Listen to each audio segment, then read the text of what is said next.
Hey guys, welcome back to the channel, and this week we're going to go over my first TV show review as a whole on here. So I'm going to try to do a couple more of these. So this week we're going over the TV show DMV. So if you guys didn't get a chance to watch this one, again, do yourself a favor, go ahead and watch it. 30-minute comedy each episode. I think they got 20 episodes out in the season. So unfortunately this show got canceled. I can kind of see why. It was a good premise. I think they kind of missed the mark a little bit. I was hoping season 2 would kick it up a notch and then kind of bring it home, and then because this show had a lot of good premise to it. So I really think a season 2 would have given them the chance to showcase a little more of the comedy they were trying to do with this, but unfortunately that is not going to happen. So we're left to wonder what next with these characters. So let's start with, in my opinion, is the main character. So we have Colette. Colette's right here. So we leave Colette. She's gained her confidence. She finally kissed Noah, realized that after all this whole time frame of chasing him because he was, so gorgeous, that there was just no sparks there. So now she's got her independence. She's confident. She's motivated. So what did that lead her going into a second season? I think you would have seen her be a lot more confident around the DMV because she was a little, not necessarily shy, but she was a little shy and put offish, kind of afraid to take certain chances, but she would be that like, oh, I'm going to do it, because she wanted to prove herself to Vic and Greg. But I think a second season would have seen her probably show up with a lot more confidence. I'm sure something would have came in and just knocked her feet from under her, just to kind of give her that comedy relief, and then she would have rose back up. So that's what I was expecting to see out of a season 2 for Colette. Let's move on next to Vic. So Vic here at the end of season 1, we see him. He's kind of regained his confidence about who he is at the DMV. He was kind of, he's the total comedy relief. Like you gotta love Tony Cav. Tony Cav is a great actor and great comedian. Unfortunately, I think they kind of missed the mark again with what he could do, his range of comedy here. So again, I really wish the second season would have came out, because they could have done a lot better with some of the writing for him. But I think you see his character kind of step up a lot more and, be the guy he's supposed to be around there. He's accepted that the DMV is where he's supposed to be. This is his home. This is his family. So I think he leans into that more and wants to do good, and probably takes a little too far. You know how he gets with certain things. But I see that's exactly where he was going with this. We'll go with Barb. So Barb, we see her at the end. She got hit by the car, but she did save the DMV. What do they call it? NorHo, right? North Hollywood branch is the one that ends up getting shut down. But since she gets hit by the car, she leaves. I'm sure, I don't know if a season 2 would have picked up immediately after, to where she kind of would have been floating back and forth because she's injured. She probably put her in a wheelchair or something for a little bit. But I think as the season 2 progressed, you definitely see her, I think still kind of be Barb. Like she's the one that had all those funny things. Like she would never curse. She'd always say something like, "Holy Carmen San Diego," or something like that. Very sweet, well-meaning character. Probably could have kicked up her comedy a little bit as well.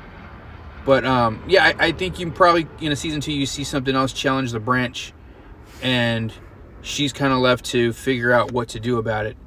But partnered up with that. So since she leaves because she's hurt, she put Cece in charge. So Cece is the photographer at the DMV. Now, last we see, she's like, oh, I can do that. She, she's very, very, she's got a lot of energy, Cece.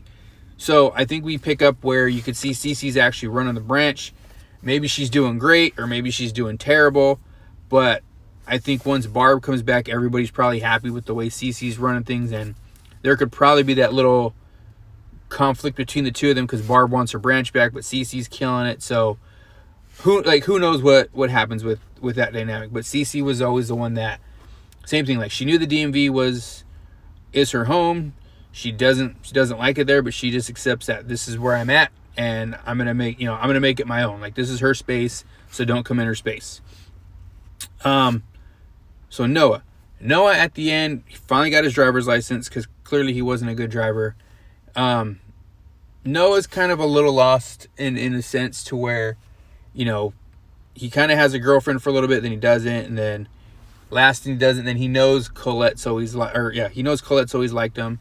So he goes after Colette, and then he kind of is shocked to realize that Colette doesn't have any sparks with him at all. So I think going into a season 2, we see how that dynamic with him is going forward. Like, maybe he wants to try to get Colette. Like, maybe the fact that she doesn't feel any sparks with him, maybe that kind of bugs him, and he wants to go ahead and make something happen with that. I don't know. You could go a couple of different ways with this character on this. Last we have Greg. Greg at the top. I think you kind of just keep Greg the same. Like, you go into a season 2, he's going to be the same way. Like, the demon, like, this is the same thing, kind of like Vic. Like, this is his family. This is where he's at. I think Greg's just there so till he retires, honestly. But Greg's kind of like the comic relief and the dad to everybody. So I think just moving forward into season 2, you just see him continue that pattern. I think that's what works best for him. On a side note, now we did see that Barb got the, what was it? This, like, the state supervisor, I forget his official title, fired because he was stealing money. So enters Bo Young. So Bo's her nemesis. He's the guy that was running the North Hollywood branch. And at the end, the North Hollywood branch gets closed down. But now as Barb's in her wheelchair, actually, I guess, yeah, that answers my question about what Barb does. So she's in her wheelchair. So it's slightly after the accident. They put the picture up of Bo Young. So clearly in a season 2, I think Bo is going to have his sights set on the Soho branch because Barb and them got his branch shut down, but now he's in charge of everybody. But I think he's going to have it out for Barb because she got one over on him and got his branch shut down. So I think you see a lot of back and forth with them because he's going to harbor that grudge and probably going to make Barb and that branch suffer a little bit just to pay for it. Probably at the end they get over it and make amends, and then, or who knows, maybe that could have gone into a 3rd season to where he's just still kind of picking on them and bullying them. So, but that's what I got for this show. Again, it was a good show. I watched all 20 episodes of it. Definitely needed a season 2 to get itself on its feet more. But unfortunately, for whatever reason, Paramount Plus or CBS decided to cancel it without giving it a second shot. So who knows? Maybe down the road someone will pick it up. Maybe not. But if not, give this one a watch. It was definitely good for the first season. Too bad there wasn't more, but if you guys think of anything else I missed or anything else you think might have come out of these characters, please let me know. But as always, thanks for watching. See you guys next week.